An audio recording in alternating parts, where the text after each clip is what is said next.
Hello, welcome to another Math Ramble. We are busy with the department's grade 12 May 2023 paper 1, and today we're looking at question 9. Let's get into it. A wire 12 meters long is cut into two pieces. Okay, we cannot assume that it's equal pieces. Could be 3 meters and 9 meters, could be 1.5 meters and 10.5 meters, right? Okay, so we just know it's two pieces that aren't necessarily equal. One part is bent to form an equilateral triangle, so a triangle whose sides are all equal, and the other a square, so a quadrilateral whose sides are all equal. Cool. Well, that's not necessarily all a square is. Also has right angles, right? Okay, otherwise, from my first description, it could be a rhombus. Anyway, so a side of the triangle has a length of 2x meters, and then the first thing you're asked to do is to write down the length of a side of the square in terms of x. Okay, so what do we know? We know that we have a piece of wire that is 12 meters long, and then we're told that we're going to make an equilateral triangle where each side is 2x meters.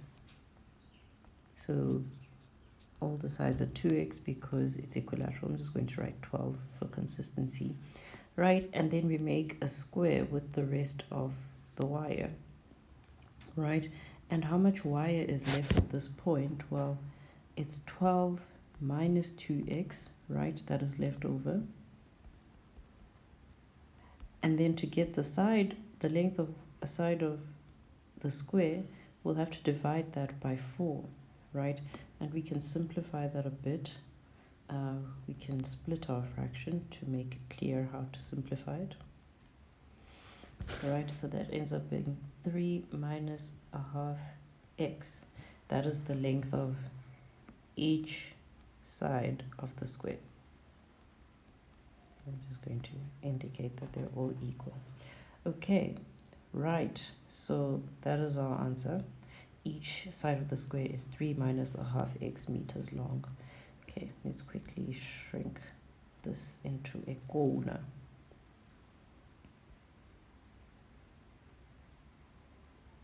So annoying when it does that. Now I'm cornered.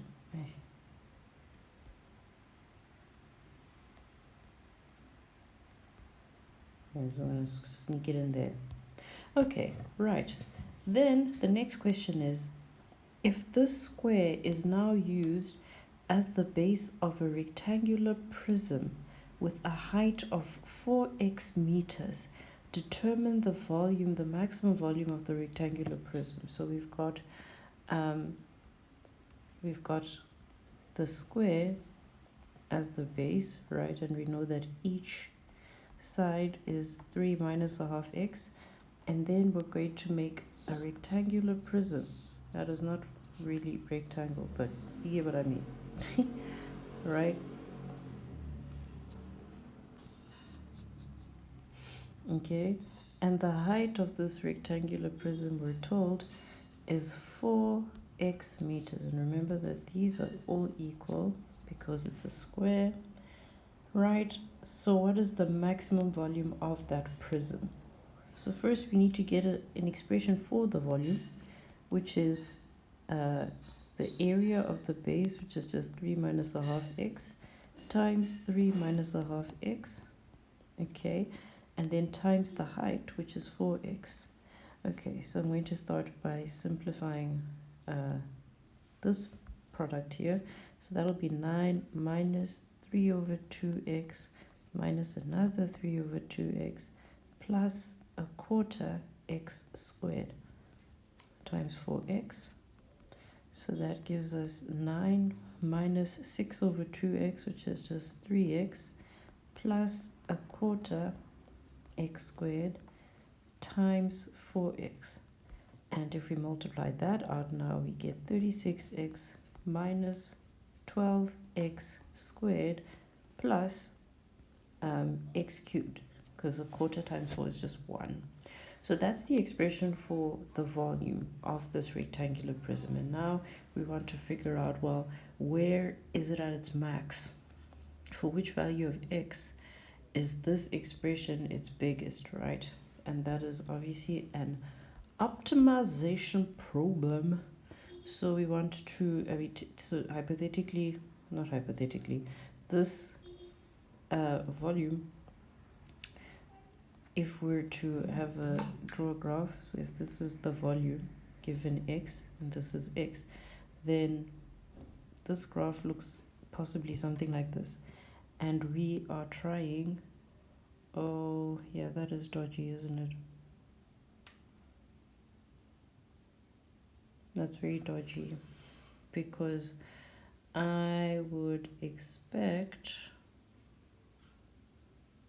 there to be some kind of a limit. Sorry, my things are ring-a-linging. Okay, let me just first unconfuse. Yeah, okay, so my confusion is, how could we talk about a maximum? I mean, obviously it would be nice to think of that as the maximum, but actually technically the maximum is infinite. So I just want to think through what I'm saying. Okay, so we started with the wire that is 12 meters long. Okay, so that's that. Then we have an equilateral triangle where each side is 2x. Okay. Oh, problems. Okay, so the leftover is not 12 minus 2x. Remember, there's actually 3 of them. So the leftover is actually going to be 12 minus 3 times 2x. Right? Okay, let me just rewrite that nicely. Oh man, gotta love it, making mistakes early on. But I hope you're also seeing how to self-correct, right, and test whether things make sense. So the leftover will actually be 12 minus 3 times 2x, okay, which is 12 minus 6x, and then each side of the square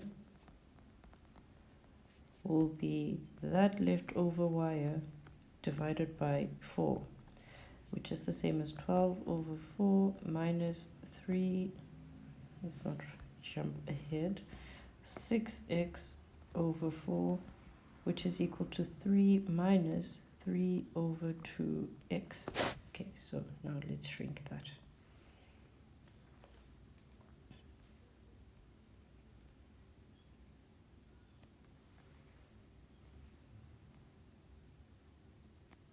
Definitely a lot bigger now.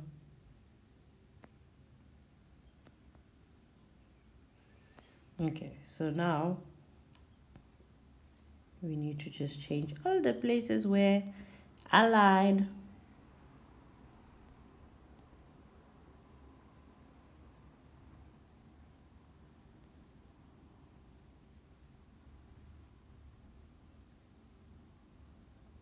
Oops. Okay, right, so this is 3 minus 3 over 2. Okay, right, now if we multiply that out, we get 3 times 3, okay, and then minus 3 over 2x minus 3 over 2x. I'm lying, oh my goodness, I'm lying again. Stop lying. Okay, so 3 times that is 9 over 2, and then this will also give us minus 9 over 2, and then this will give us plus 9 over 4. Okay, and then if we subtract this, we end up with minus 18 over 2, which is just minus 9x, and this over here will just be 9 over 4x squared. And then if we times it all out, we end up 36x minus 36x squared plus 9x cubed. Okay, this doesn't necessarily make me feel better, just because the coefficient of x cubed is positive, that means the graph is going to be something like that.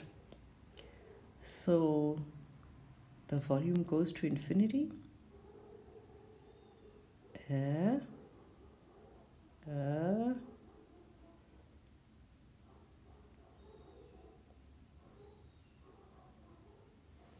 And then I forgot to change this.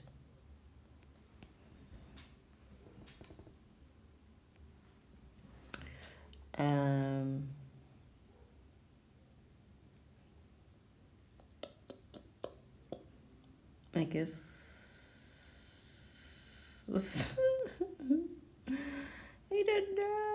I don't know what to guess.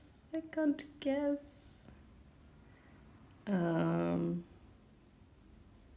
I mean, I guess it's capped by the fact that x can't be greater than 12. So technically, yeah, okay, I guess, yeah, that makes sense. So in terms of this thing that threw me off, right? So suppose our graph looks something like this, right? Where this is the volume and this is the value of x. It technically doesn't just go on and on and on forever. It's kind of capped because x can't go beyond 12, the same way that x can't go beyond 0.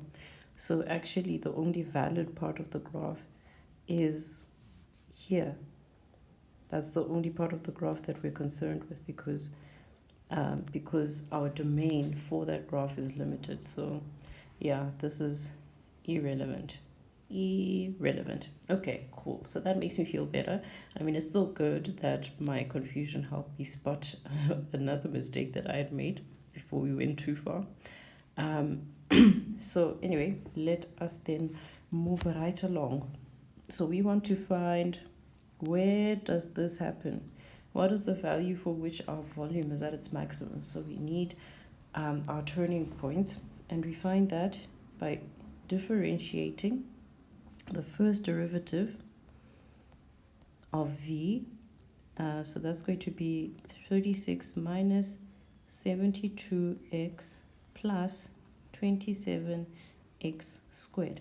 Then what we're interested in is where the gradient is 0. So where is 27x squared minus 72x plus 36 equal to 0? Okay, and straight away, just to make my life a bit easier, I can divide right through by 9. So then we end up with 3x squared minus 8x plus 4 is equal to 0. Okay, of course you can use your quadratic formula to solve that. I'm just going to practice solving by hand. So this is called the sword method. So this is where I look at, okay, what are the factors of 3, right? And the factors of 3 are easy because 3 is prime. It's just 3 and 1. So then I know that my brackets look something like 3x and times x something, right? So that's the 3 and the 1. And then I look at, okay, what are the factors of 4, right? So we could have a 1 and a 4 here, or we could have a 4 and a 1 here, or we could have a 2 and a 2 here, right? And another important thing here is our constant is positive, but our middle term is negative. So that hints to us that these are both going to be minus brackets, so that we get our positive constant, but our middle term is negative. Okay, so 3 times 4 and 1 times 1, that gives us 12 and 1. That's not going to get us to 8, so we need to try another combo. 3 times 1 and 4 times 1, that gives us 3 and 4. That's also not going to get us to 8. So our hope is in the last combo. 3 times 2 and 1 times 2. So that's 6 and 2. Yep, that sounds good. So that means we've got 2 and 2, right? So we've got 3x squared, our first term, and then go away. 3x times negative 2, which is negative 6x, and then negative 2 times x, which is minus 2x, which gives us that minus 8x, and then negative 2 times negative 2, which gives us positive 4. Okay, good. Right. So let us write down that result. 3x minus 2 times x minus 2 is equal to 0. Okay, whoa. Okay. Okay, right, and so what that means is either 3x minus 2 is equal to 0 or x minus 2 is equal to 0. Okay, and that means that x is equal to 2 over 3 or x is equal to 2, right? And because we know the shape of the graph, right, we know that it's a cubic like that, that means that the smaller number is where the maximum occurs. So that means when x is equal to 2/3, maximum v occurs. Okay, of course, another way that you could test whether it's the max or the min, and maybe that is actually the more technically correct way to do it, is you would find the second derivative of v and figure out, okay, when x is equal to 2/3, is the graph concave up or concave down? Because if it's concave up, then we know that there's a minimum there. But if it's concave down, then we know that at x is equal to 2/3, it's the maximum. So let's quickly look at that actually as an alternative approach, which I will do with a different color. Okay, so v double prime would be, so there's our v over there. So the 36 would fall away. Negative 72 plus 54x, right? So then we look at, okay, when v, what is the value of v double prime 2/3? So that'll be negative 72 plus 54 times 2/3. And I think that comes to 54 times 2/3. 1/3 of 54 is 18. So that's negative 72 plus 36. So that'll be negative 36, right? And likewise, when, let's say, when x is equal to 2, what is the value of the double derivative, the second derivative? So that will be negative 72 plus 54 times 2.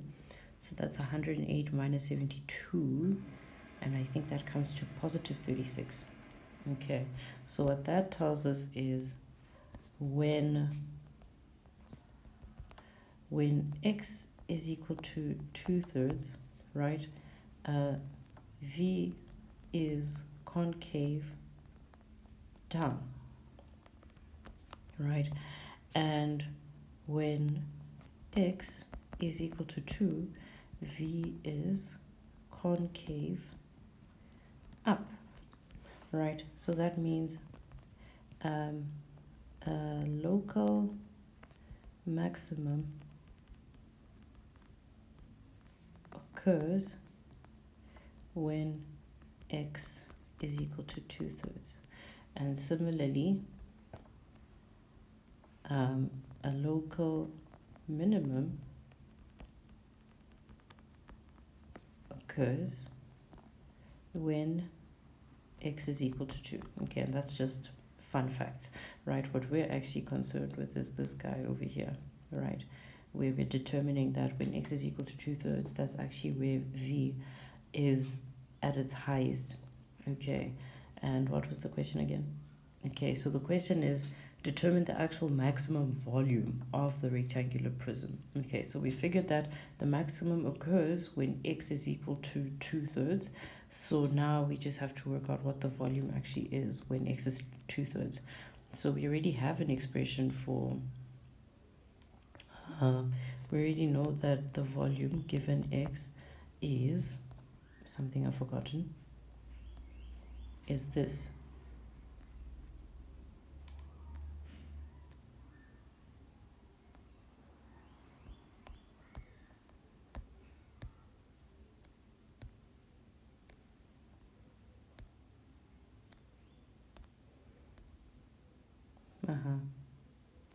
Okay, so now we're interested in, okay, what is the volume when x is 2/3?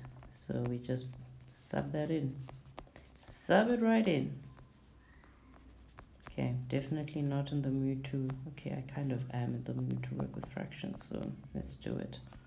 So 2/3 of 36, 1/3 is 12, so 2 of them will be 24. Then we've got 36 and 4/9.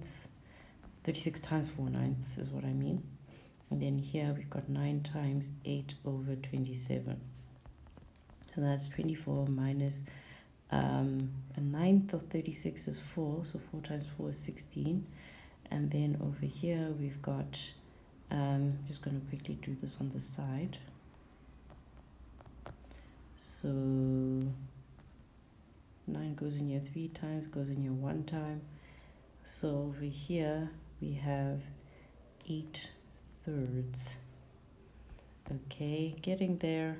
So this ends up being 8 plus 8/3. So 8 is 24/3 plus 8/3. So that ends up being 32/3. And what are our units? Our units were meters. So this will be cubic meters for the volume. Right, okay, let's have a look-see at what the memo has to say. Right, so the first answer is indeed 3 minus 3/2x. Okay, and then from there, our maximum volume does occur when x is equal to 2/3, and the volume is 32/3 cubic meters. Awesome.